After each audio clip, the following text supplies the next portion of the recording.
नमस्कार, मैं राहुल कठेरिया। पूर्णिया के निर्दलीय सांसद पप्पू यादव जी ने खुले मंच से लालू प्रसाद यादव जी से ये अपील की है कि आप आइए और महागठबंधन में मददता करिए। आप हमारे गार्जियंस हैं।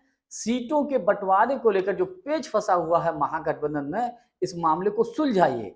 जैसे कि हम सभी जानते हैं, महागठबंधन में लगभग 10 से 12 के बीच में ऐसी सीटें हैं जहां पर महागठबंधन के दलों ने एक दूसरे के खिलाफ ही प्रत्याशी उतार दिए हैं। तो फिर भैया काहे का महागठबंधन?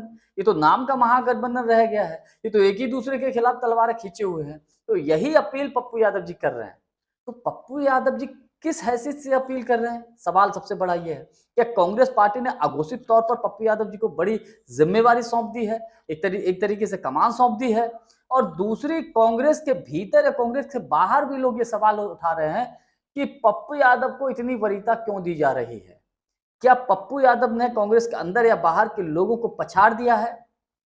इन तमाम बातों को लेकर मैं चर्चा करूं, लेकिन उससे पहले यदि आपने अभी तक हमारे चैनल को सब्सक्राइब नहीं किया है तो सब्सक्राइब जरूर कर लीजिए और घंटी के बटन को जरूर दबा दीजिए।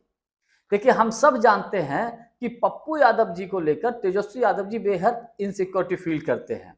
इसका सबसे बड़ा एग्जाम्पल तो वो है जब 24 का लोकसभा का चुनाव हुआ था पूर्णिया में पप्पू यादव को कांग्रेस पार्टी अपने सिंबल पर चुनाव लड़ाना चाहती थी, लेकिन आरजेडी ने, यानी यूं कहें कि तेजस्वी यादव या लालू यादव जी ने वीटो कर दिया।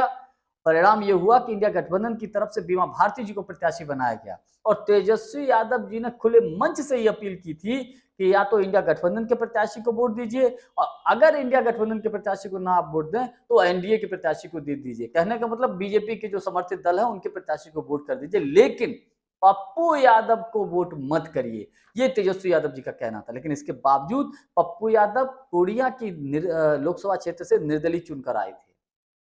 उसके बाद अभी कुछ महीनों पहले पटना में एक कार्यक्रम हुआ था। उस कार्यक्रम में एक रथ यात्रा चल रही थी जिस पर राहुल गांधी जी भी सवार थे, तेजस्वी यादव जी सवार थे। लेकिन उस रथ पर पप्पू यादव जी को धक्का दे दिया गया था, चढ़ने नहीं दिया गया था। सबने देखा था और कन्हैया कुमार को भी नहीं चढ़ने दिया गया था। सबने देखा था इस बात को, एक तरीके से अपमान किया था। तो लेकिन अब जब बिहार में विधानसभा के चुनाव में जब टिकट वितरण हो रहा है तो खबर ऐसी है कि सबसे अधिक अगर किसी की चल रही है तो कृष्णा अल्लावरू जी, पप्पू यादव जी, कन्हैया कुमार जी और राजेश राम जी, यानी कि पप्पू यादव और कन्हैया कुमार की सबसे ज्यादा चल रही थी। जिनसे तेजस्वी यादव को ज्यादा परहेज है, दिक्कत है, उन्हीं की चल रही है। तो कहीं इसीलिए तो तेजस्वी यादव थोड़े से खासे नाराज तो नहीं है कांग्रेस पार्टी से। अब देखिए, 24 के लोकसभा की चुनाव की बात कर लें तो कन्हैया कुमार को बेगूसराय से कांग्रेस टिकट देना चाहती थी, लेकिन फिर क्या किया, वो सीट लेफ्ट पार्टी के खाते में डाल दी और मजबूरन कन्हैया कुमार को फिर जो है दिल्ली जाना पड़ा और दिल्ली से उन्होंने लोकसभा का चुनाव लड़ा था। तो कुल मिलाकर दोनों ही नेताओं को साइडलाइन करने की पूरी कोशिश हुई, आरजेडी की तरफ से, तेजस्वी यादव जी की तरफ से या लालू यादव जी की तरफ से। लेकिन इसके बावजूद बगैर घोषणा किए इस विधानसभा के चुनाव में पप्पू यादव और कन्हैया कुमार को बड़ी जिम्मेदारी दी गई।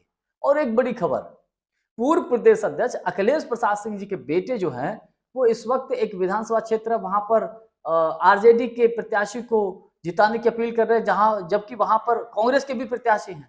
सोचिए, कांग्रेस के पूर्व प्रदेश अध्यक्ष के बेटे किसको जिताने की अपील कर रहे हैं? आरजेडी के प्रत्याशी को जिताने की अपील कर रहे हैं।